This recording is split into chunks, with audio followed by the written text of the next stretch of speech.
Hey, thank you for being here. Are we working hard today? Yeah, I can promise you that have I already said at a congregation this size, this is probably one of the largest Saturday groups I've seen. So it says something about your congregation. Won't you give yourselves a hand, huh? Right. It says something about you making marriage and family a priority, so I thank you for that. I understand. Hey, session 4, how God designed marriage to make us holy. Look at this quote. There's a deeper question that needs to be addressed beyond how we can improve our marriage. What if God didn't design marriage to be easier? What if God had an end in mind that went beyond our happiness, our comfort? What if God designed marriage to make us holy more than to make us happy? Hey, I hope much of what we do this weekend will promote a satisfying marriage, and a satisfying marriage will certainly help promote your happiness. But I would suggest to you that God is far more concerned with your holiness than your happiness. God's for happiness, but He's far more concerned about our holiness. Watch this. I want you to be free to serve Jesus. If you want to be free to serve Jesus, there's no question, stay single, as marriage takes a lot of time. But if you want to become more like Jesus, I can't imagine any better thing to do than to get married.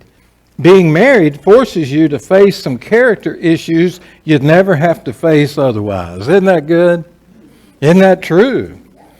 Over the years, I hate to admit this to you, but I have found that there was a tremendous amount of immaturity in Steve within me, and my marriage directly confronted it. You see, any situation that calls me to confront my character deficits has enormous spiritual value. And there are few things that confront your character deficits more than your marriage. Amen? Right? You with me? But if I really wanted to see God transform me from the inside out, I'd need to concentrate on changing myself rather than on changing my spouse. In fact, you might even say the more difficult my spouse proved to be, the more opportunity I'd have to grow. How about that? When we think of physical exercise, we think that physical exercise needs to be somewhat strenuous to stress test the heart, right? Well, guess what? Maybe there's a parallel. If you want to, perhaps we need to do relational exercise. It's needed to be vigorous in order to stress test our hearts, what kind of people we are. And so I encourage you to adopt an attitude that marriage is one of God's primary means to help you and me draw our greatest sense of meaning and purpose and fulfillment from God. So I'm going to try to get you involved here a little bit. We're challenged right after lunch. I get it. It's right after lunch. We don't want it to get warm in here, okay? No, we don't want it warm. But I'll try to get you involved a little bit and help keep you awake, okay? So let's think a moment. What is the root of marital conflict? The root of marital conflict.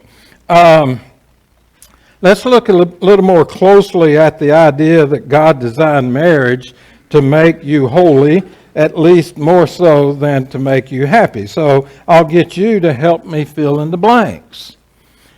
What is the root of marital conflict? Well, one root of marital conflict would be character deficits. So I want to hear from you, what are some of the character deficits that you would put in the blank? If you are blank, you are going to have trouble. You fill in the blank for me. Help me out.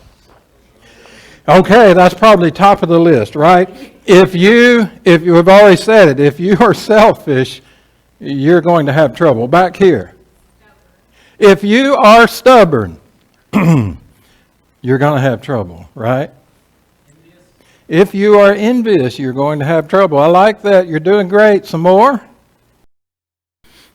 If you're tired, you're going, maybe so, yeah. Right? Character deficit. Yeah, if you are distant, if you're closed off, might be a way to say that. If you're disengaged, you're going to have trouble. Yes, sir. Yeah, if you are self-centered, you're going to have trouble. There's some big ones still out there. If you're what? If you are proud, if you are prideful, you're going to have trouble, guaranteed. If you are, that's the one I was thinking. That if you are impatient, you're going to have trouble. If you are unfair, you're going to have trouble. You got some more? If you're jealous, you're going to have trouble.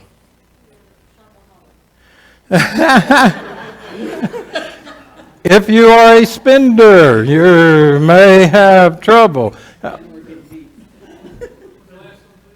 Spender. Others, if you're controlling, you're going to have trouble. If you are lazy, you're going to have trouble. If you're what? Oh, yes. If you are mean, that's a character deficit. You're going to have trouble. Yes.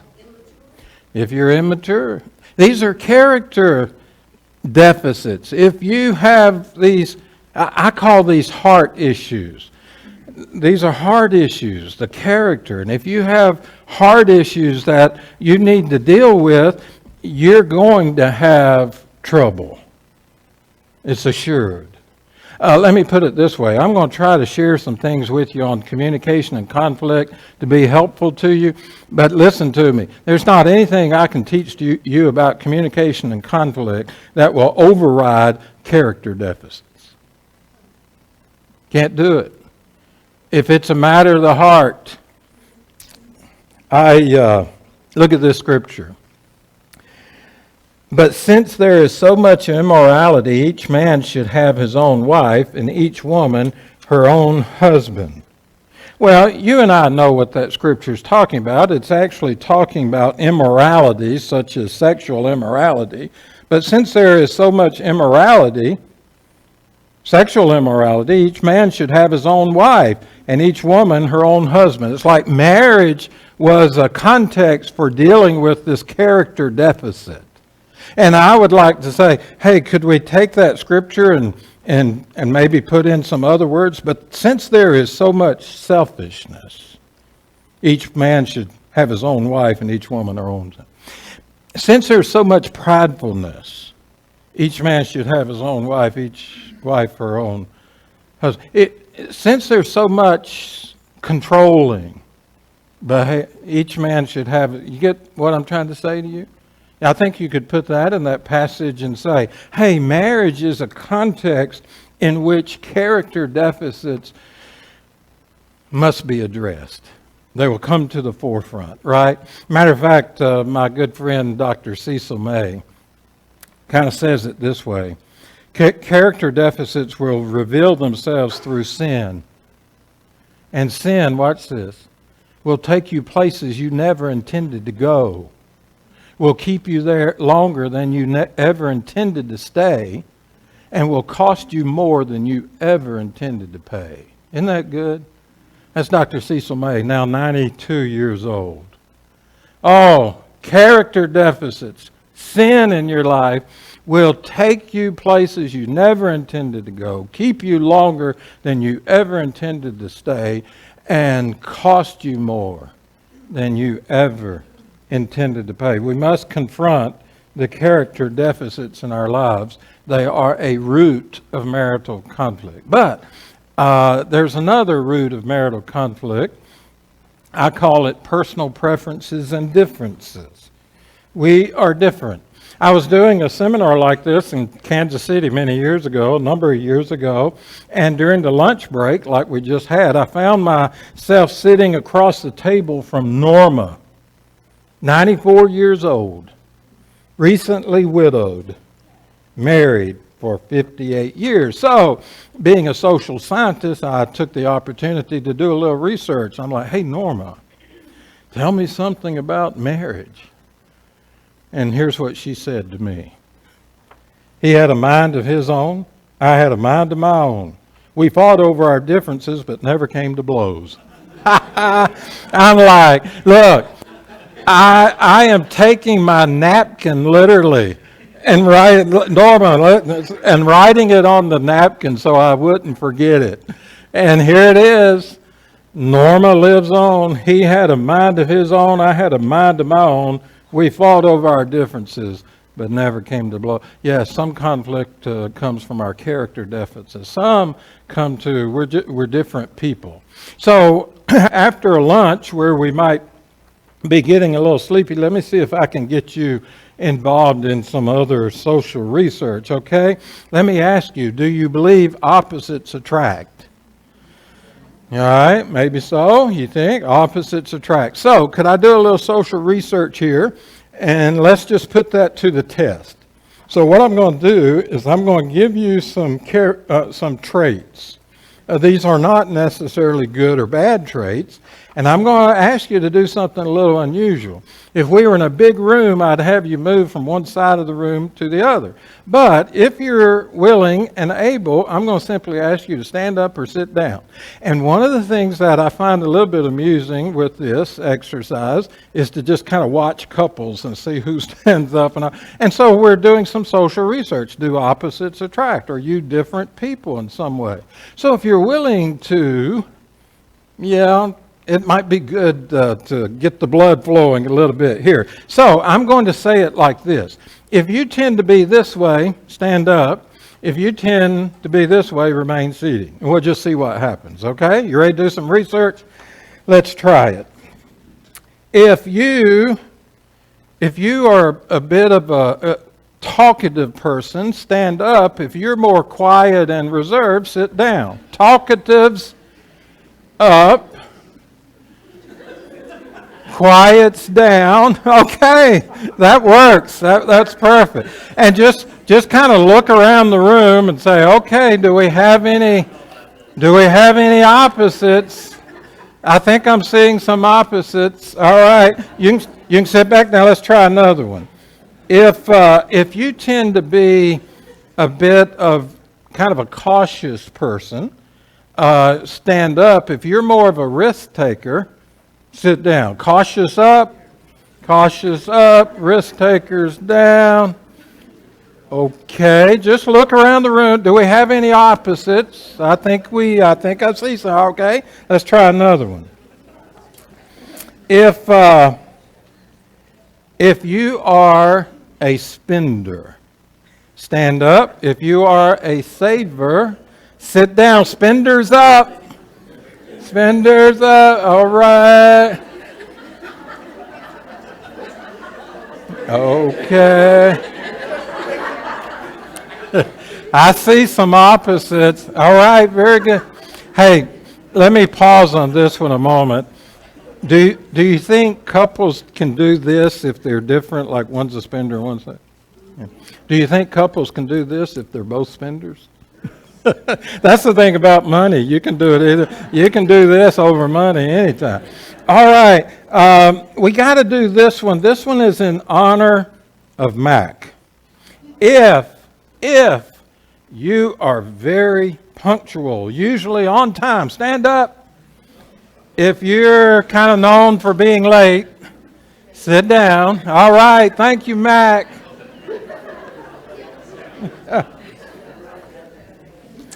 How about this? If you are like predictable, you stand up. If you're more of a spontaneous person, you sit down. Predictable's up, spontaneous down. All right. Yeah. Okay, good.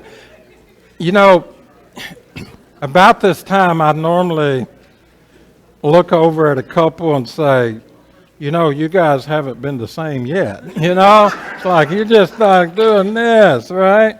Okay, how about this one? If you are somebody who is kind of frank, like kind of say what you think directly, you're frank. You stand up. If you are more diplomatic, you're going to be careful how you say it. Sit down. All right, we got the frank people in. Mac, what are you doing sitting down? I've been around you 24 hours and okay, all right. Thank you. It got Mac's alter ego, right? Okay.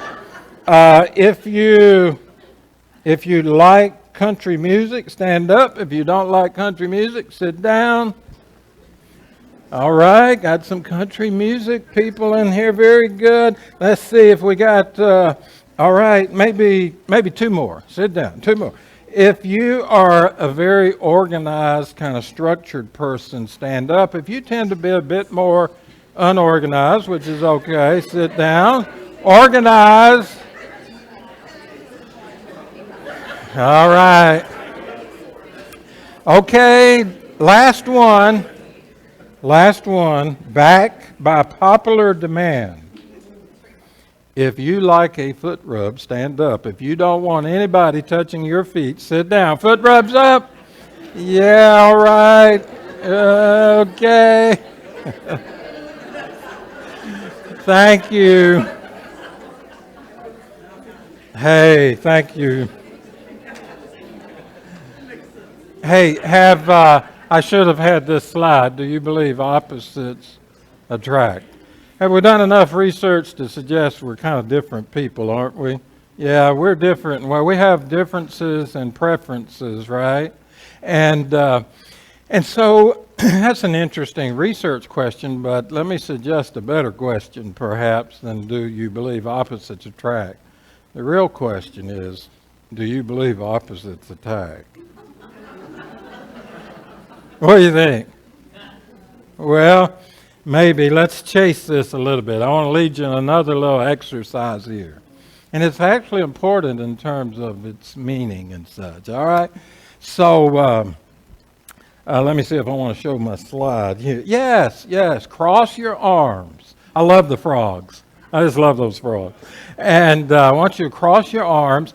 And here's how I want you to cross your arms. I want you to do it the way you would normally do it if you were relaxing. Like if Steve was laying back in his recliner and happened to cross his arms and wanted to relax, this is how I would do it. And so I want you to give me some other adjectives to describe how this feels. Again, you're supposed to be doing it the way that's relaxing for you. What would be some other words to go with? This feels what for me? Feels what? There's one in every crowd. I mean, it's like, okay, yes. Shall we start over? I want you to cross your arms the way you would if you were relaxing. Yes, all right. So the point we're trying to make at the moment, we're going to get to you in a moment, but the point we're making at the moment is this feels comfortable for me, to me. And for those of you where it feels comfortable, what's some other words for it? This feels secure. This feels relaxed. I heard somebody say secure. This feels natural for me. This feels normal for me. Yeah. It's what? Say it again. Okay. Anything else? This feels safe to me. This feels normal to me, right? Yeah, that's how it feels for me. Now let's reverse it. Oh, wait a minute. Let me pause just a second. We're still doing opposites. Let's see. My left hand is up. Let me turn my left hand is up. How many of you have your left hand up? Raise your hand. Just your left hand is up. How are you other people doing it? Oh my. Hey, did you know that there's people who do it the other way? So let's try it the other way. I want you to fold your arms just the opposite way you would normally do it. And now give me some adjectives. This feels weird, awkward. This is your time to shine. This feels uncomfortable. This is your time to shine. This feels other words. How about what would be some other words? This feels awkward. Hey, this feels wrong to me. It really does. Yeah, I mean, you're an abstract random. That's all I know. This feels strange to me, doesn't it? Unnatural. Feels unnatural to me. Yeah, it really does, doesn't it? Now watch. You can relax. There's a really important message in what we just did. You see, my way feels right to me. Your way feels wrong to me. You with me? It feels wrong. What does that mean for you and me? It means we are emotionally invested in doing it our way. Oh, that's so important. We are emotionally invested in doing it our way. And I like this, all negative emotions are the result of unfulfilled expectations. Isn't that true? You know what, Wanda? I expected you to do it this way. Well, that way, no. I want to do it this way. And I'm emotionally invested in doing it my way. She's emotionally invested in doing it her way. All negative emotions are the result of unfulfilled expectations. You take your expectations, like here's my expectations, and here's my experience. What's the difference? Negative emotion. Here's what I expected, and here's what actually happened, my reality. The difference in those two will be negative emotion, right? Because I'm emotionally invested in doing it my way. Now, let's use that as a clue as to where we're going. We won't get there in this session. Let's use it as a clue of where we're going. Actually, it'll be tomorrow morning in Bible class. Does it seem intuitive to you that if I'm emotionally invested in doing it my way, and you're emotionally invested in doing it your way, we're probably not going to solve this problem until we deal with the emotions beneath it. Till we deal with somebody, till I deal with the emotions of it, it's probably going to continue on. That's not where we're at the moment. We will do more of this tomorrow, okay? What causes marital distress? In general, distress results from unmet expectations. Marital distress is the gap between what we expect ourselves and our spouse to do and what actually happens. You know, couples come in to see me sometimes and they have a hard time explaining what's the problem, what's the difficulty, and a hard time talking about it. Well, guess what? You can almost always frame it in terms of what do you expect to occur and then what really happens. Almost always. Can I give you a simple example? We were visiting my son, daughter-in-law, and grandchildren up in Oklahoma, actually Siloam Springs, and we took the grandchildren out to eat, and Wanda's going in front of Steve. And she orders the pizzas, and then with the three grandchildren, they ask, well, what do you want to drink? And she says, well, we'll take water for her and the three grandchildren. Well, Steve's standing here, and the guy looks over at me, and she says, I said, I'll have a Diet Coke. My wife looked at me, and she says, you're the only one that ordered something to drink. Which was the voice of disapproval, by the way, right? Huh? Yes. They're like, and I think I probably said something like, yes, I'm 62 years old, gainfully employed, and I want a Diet Coke. Okay? Now, that story will likely resurrect itself again before we get away from this weekend. I'm just trying to illustrate to you the idea that, hey, she expected me to follow suit. And she voiced her disapproval because I didn't behave the way she expected me to behave, right? Yeah, she let it known. Guess what?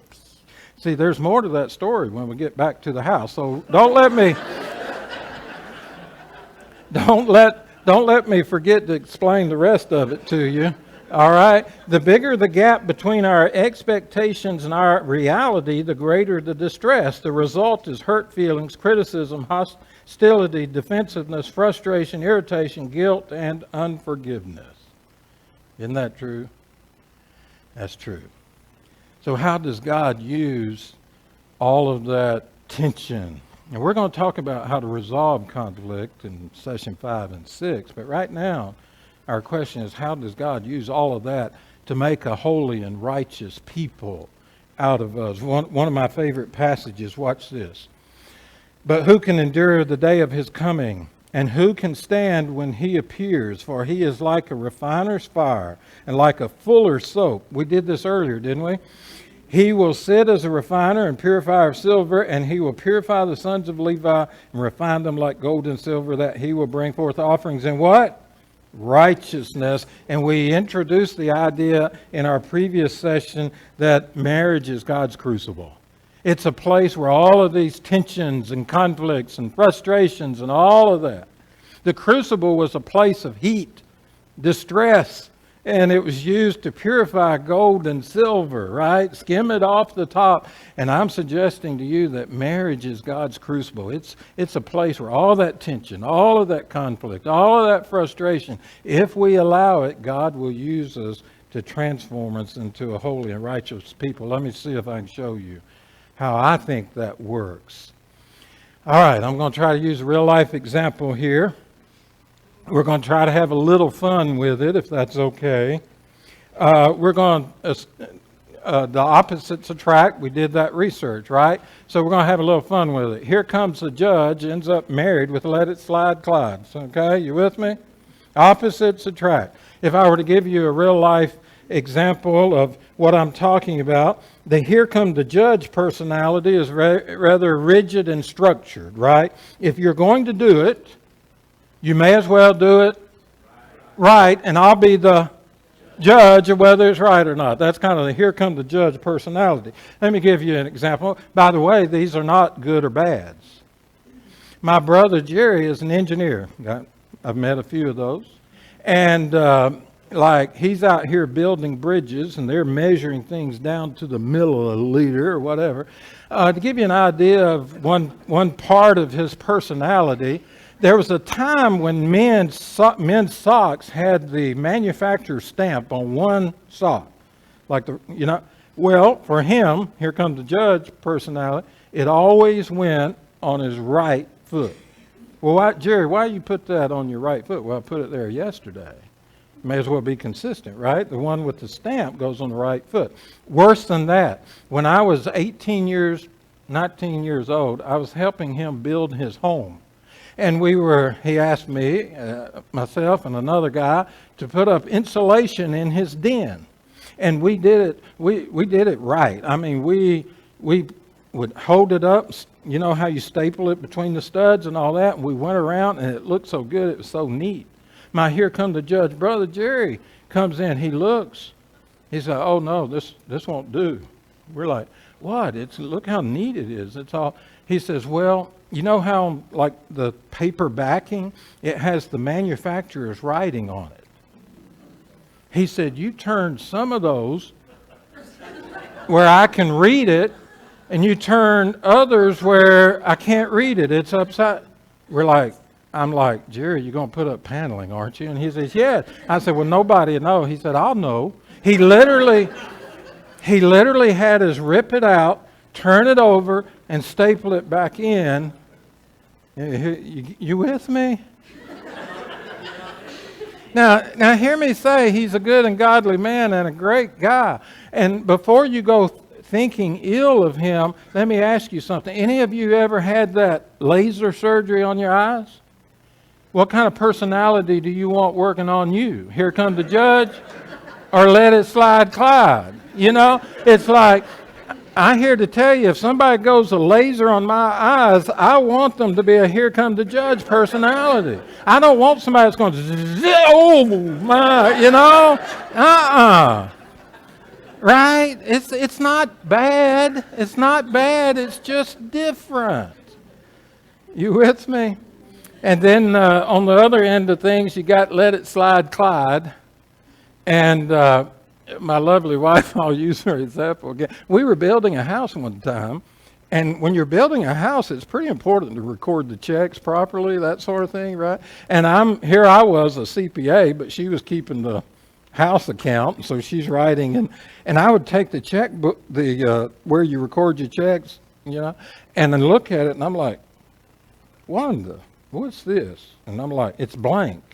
It's like it's got a name of it, but no amount. I'm like, we got to have an amount on it. We can't do a blank. And she would have question marks.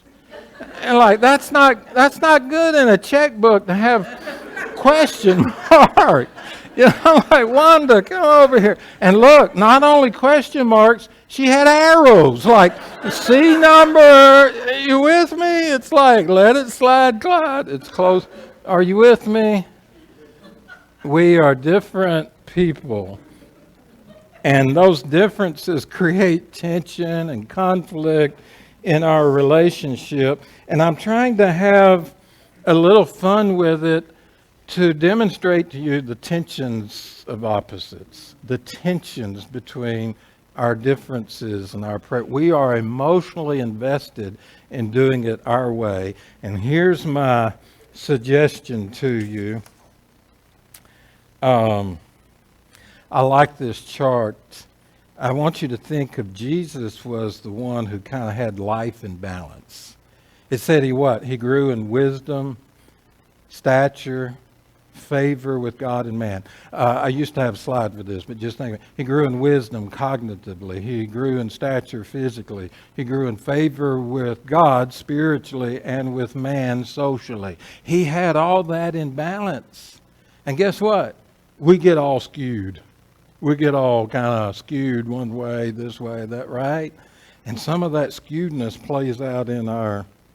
And so this illustration I have for you, if I had a pointer, I do, is Jesus is the 10-10. He's the one that 10 this way, 10 that way. He's got it all in balance. The rest of us tend to be a bit skewed. So I want you to think over here of, okay, whatever it is, opposites. You know, hey, I'm a spender. Well, I'm a saver. Guess what? We got some tension around that, right? Yeah. What would be another one, I guess? What that would go with that, right? Hey, I am affectionate. Well, I like less affection. Right? And we duke it out over that. And what I would suggest to you is all that tension and conflict and all that, God has designed as a crucible. If you're willing to be transformed, if you're willing to change, guess what? Hey, do you think the person that is, what was my first one? Yeah. Yes, whatever. The person that's more affectionate, do you think it'd be good if maybe the person that was less affectionate moved this way, became a bit more affectionate? Maybe the person up here requires too much. Maybe they're too dependent on affection. Can you have too much? Yeah, you probably can. You're like too, right? You think maybe they need to move this way a little bit. Same thing with most any other character deficit or most any other difference we might have. Hey, I'm spontaneous. Let's go on vacation. When we get to the interstate, we'll turn right or left. Well, I like predictable. Let's plan it out to the last nth degree. We got those kind of. Do you think it would help if this person became a bit more predictable, a bit more planned and structured? This person maybe needed to develop a little more spontaneity in their relationship. My daughter-in-law's father, they call him a calculator. I guess you can imagine which side of things the calculator would fall on. It's like very structured, you got these rules. We don't bend the rules, you do it this way. Do you think, like here's a person that is very structured and rigid. Do you think it might help them if they were a bit more tolerant, a bit more flexible? And so what I'm suggesting to you, all that tension and conflict, that in our relationships, if we're willing to be transformed, if we're willing to be a bit more balanced, guess what? If we move, we become more like Jesus. Do you become clones of each other? No. You're different from each other. You don't become clones, but when the two of you become more like Jesus, guess what? You become closer. Hey, if you're willing to move this way and I'm willing to move this way, guess what? We're more like Jesus and we come to be closer to one another. Can I say it in kind of a preachy way? Would that be all right? Listen to this. How God designed marriage to make us holy. If you are selfish, God will use your marriage to teach you to be unselfish and benevolent. If you are stubborn, God will use marriage to teach you to be yielding and benevolent. If you are irresponsible, God will use marriage to teach you to be accountable and trustworthy. If you are impatient, God will use your marriage to teach you to be accommodating and long-suffering. Is that good? Watch this. Watch. If you're controlling, God will use your marriage to teach you how to be submissive, to be yielding. If you're prideful, He'll use all that tension and conflict that grows out of your pridefulness to teach you how to be humble. And if you are uncaring, He'll use it to teach you to be compassionate and kind. If you're unfair, He'll use marriage to teach you to be impartial. If you're disagreeable, He'll use your marriage to teach you to be agreeable. What? If you're willing to be transformed. Be ye transformed. What? By the renewing of your mind. It's called the marriage crucible. Hey, I think I may have already shared this, did I? God worked in my life. Did I do that earlier? I think I did. I think I did. We can save a minute. We'll just go right through that. So, are you willing to be transformed? So here's what I'd like to do with you for a few minutes. I'd like to raise a question. Why do people resist change? I suspect most people in this room have something in mind where God is trying to mold you and shape you, to change you in some way. And don't we tend to resist change? Sometimes it just comes down to that. You have to take control of your life. Stop being a victim of your past and start moving on to something new. You have to make a choice. You have to change, even when change is scary. The mistake so many of us make in our relationships is to think that if we just let things stay as they are, if we can postpone making a choice, making a change, then we can get through a difficult experience or time. We fail to understand that by not making critical choices, we are choosing. By not doing anything, we force change to be done to us. What's that old saying? If you keep doing what you've always done, you'll keep getting what you've always gotten. Why do people? All right, so let me see if I can get you involved a little bit here. My time's fleeting, so we'll have to do this quickly. I won't say as much as maybe as I could, but let me see if I can get you involved. We choose to blank instead. Now, I'm going to suggest to you this one has 4 or 5 good answers. And I'll tell you my answer, but there's actually some other answers. We choose to do what instead? Complain. Oh, somebody just knocked it out of the park, just nailed it. Well, I heard another one. Leave, procrastinate, blame, do nothing instead. All of those are good answers to that one. The one I'll choose to mention to you is we choose to complain instead, don't we? There's something about complaining that creates a camaraderie. It's like we find people that our network that we complain with, and we have a support group. Have you ever heard the phrase commiserate? What's that mean? It's the company of the miserable. Let's just get together and commiserate, right? We just get together and have a complain fest. And here's the thing about complaining. We actually think we're doing something productive, but more often than not, we're talking to the wrong people. We're talking to other people. We're not talking to the person that we need to be talking to. We need to quit complaining, yes, less, and maybe confront or challenge or confess more. We would rather focus on the symptom rather than the, oh, I like that, underlying. That sounds so much better than mine. Mine says the real problem. Yeah. Root problem. That works well. The root problem, the underlying problem, the actual problem. All of that is good. We'd rather focus on the symptom. I've been leaning on Wanda a little bit here. Let me lean on Steve a little bit. A while back, we have one of those Keurig. Is that how you say that? Keurig?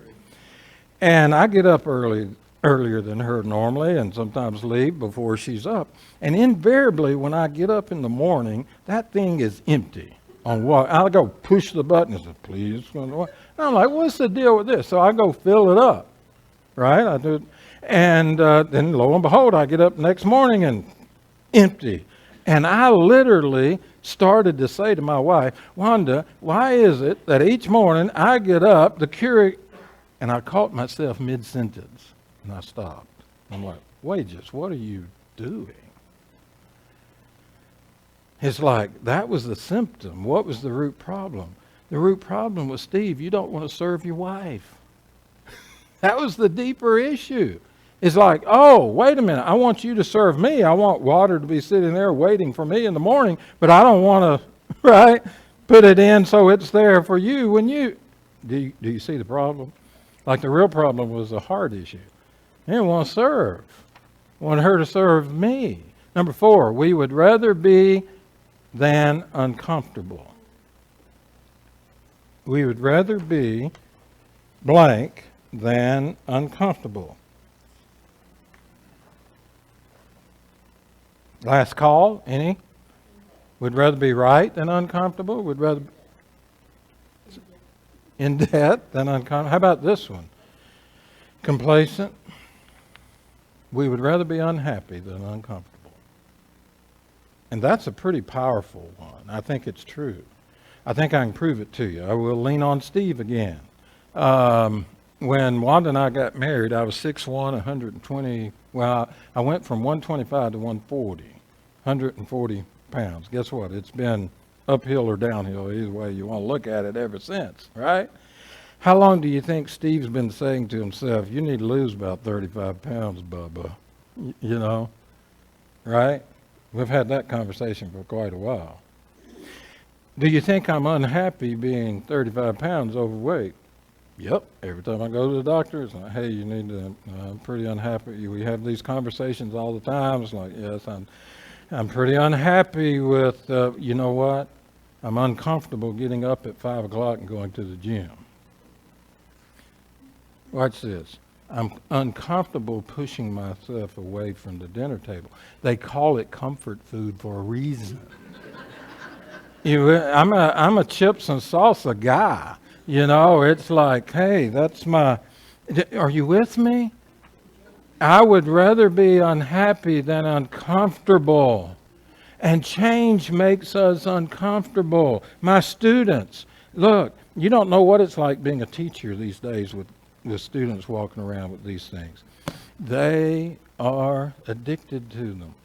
And me asking them to put it away for 50 minutes during class, guess what? It makes them uncomfortable. We get in power. You with me? Yeah, we'd rather be unhappy than uncomfortable. Let's do a few more. We don't feel enough what yet? Say it. Exactly. We don't feel enough pain yet. I don't know if you've ever listened to Dave Ramsey or not, but he has the story. If you had a child that needed a medication to save their life, you know, people complain all the time that they can't save money. Well, guess what? If you were facing the loss of a child, I bet you could save $10,000 this year, is the point he makes. You just don't feel enough pain yet. Number two, I would rather change you than change me. Isn't that kind of human nature? It kind of goes back to the garden. What did Eve say? Hey, Eve said, hey, it wasn't me, it was the serpent you gave me. What did Adam say? Hey, it wasn't me, it was the woman. It goes way back. We'd rather blame you, change you, than me. We try to do it on our own. We go it alone, and I find it to be true of men. Men, maybe more so than women, are inclined to go it alone. Yeah, go it alone.